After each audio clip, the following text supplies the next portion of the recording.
కానీ నరేంద్ర మోడీ గారి పరమ భక్తుడు నిశికాంత్ దూబే గారు ఒక మాట చెప్పారు. నరేంద్ర మోడీ గారు కుర్చీ దిగరు, 2029లో కూడా ఆయననే ఎన్నికల్లో ప్రధానమంత్రి అభ్యర్థిగా ఉంటాడని.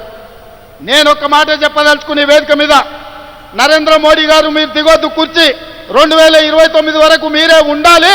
2029 ఎన్నికల్లో అటల్ బిహారీ వాజ్పేయి ఆర్ఎస్ఎస్ చేయలేని పని, నరేంద్ర మోడీని గద్దెదించే పని మా సోదరుడు, మా నాయకుడు రాహుల్ గాంధీ గారు, మా నాయకుడు రాహుల్ గాంధీ గారి నేతృత్వంలో మా ప్రతి కాంగ్రెస్ పార్టీ కార్యకర్త దేశం నలుమూలల నుంచి కార్యోన్ముఖులై ఎన్నికల యుద్ధ రంగంలో నరేంద్ర మోడీని ఓడిస్తాం, ఢిల్లీ గద్దె నుంచి నరేంద్ర మోడీని దించుతాం. ఇదే మా శపథం అని చెప్పి జంతర్ మంతర్ సాక్షిగా నేను చెప్పదలుచుకున్నా. నిశికాంత్ దుబే ఇంకొక మాట అన్నాడు, నరేంద్ర మోడీ గారు లేకపోతే బీజేపీకి 150 సీట్లు కూడా రావు అని. నిశికాంత్ దూబే గారికి వేదిక మీద నుంచి విజ్ఞప్తి చేస్తున్నా, దూబే గారు మీరు డైరీలో రాసుకోండి, నరేంద్ర మోడీ గారి పేరు మీదనే ఎన్నికలకు రాండి, 150 కంటే ఒక్క సీటు కూడా ఎక్కువ రానియం.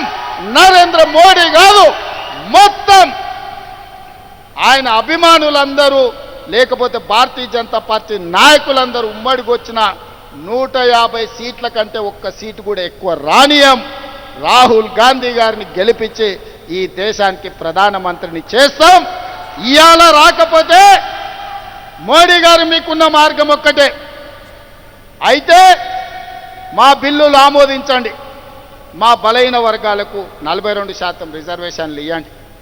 గద్దె మీద ఉంటే 42% ఇవ్వాల్సిందే. నువ్వు 42% ఇవ్వకపోతే గద్దె మీద నుంచి మేము దించుతాం, 42% రిజర్వేషన్ సాధించుకుంటాం.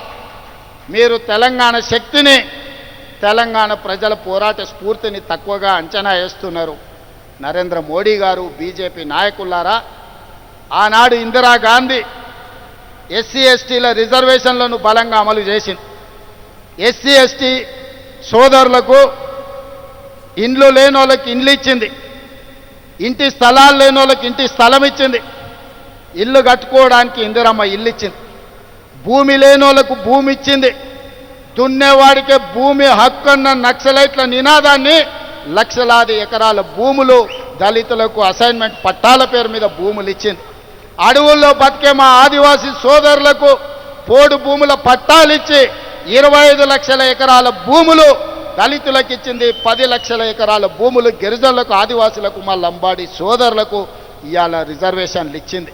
ఇవే కాదు, డాక్టర్లుగా, లాయర్లుగా, ఇంజనీర్లుగా, ఐఏఎస్లుగా, ఐపీఎస్లుగా, ఐఎఫ్ఎస్లుగా ఈరోజు రాజ్యాధికారాన్ని నడుపుతున్నారంటే సిఎల్పి నాయకుడిగా బట్టి విక్రమార్క గారు అసెంబ్లీలో కేసీఆర్తో కొట్లాడిందంటే ఇందిరమ్మ నాడు దళితుల పట్ల, గిరిజనుల పట్ల తీసుకున్న నిర్ణయాలు ఇవాళ డాక్టర్ మల్లు రవి గారు డాక్టర్ అయినరు, బట్టి విక్రమార్క గారు ఉప ముఖ్యమంత్రి అయినరు, మా దామన్న ఉమ్మడి రాష్ట్రానికి ఉప ముఖ్యమంత్రిగా పనిచేసిండు. ఈరోజు మెడికల్ అండ్ హెల్త్ డిపార్ట్మెంటుని సమర్థవంతంగా నిర్వహిస్తుండు.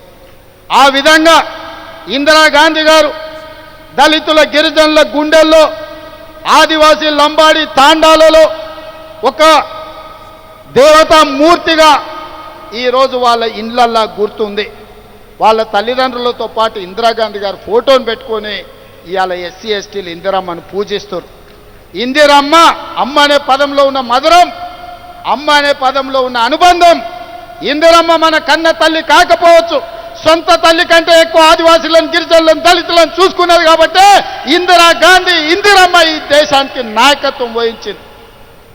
ఆమె పుత్రుడు రాజీవ్ గాంధీ ఆనాడు ఈ దేశంలో కంప్యూటర్ను ప్రవేశపెట్టిండు.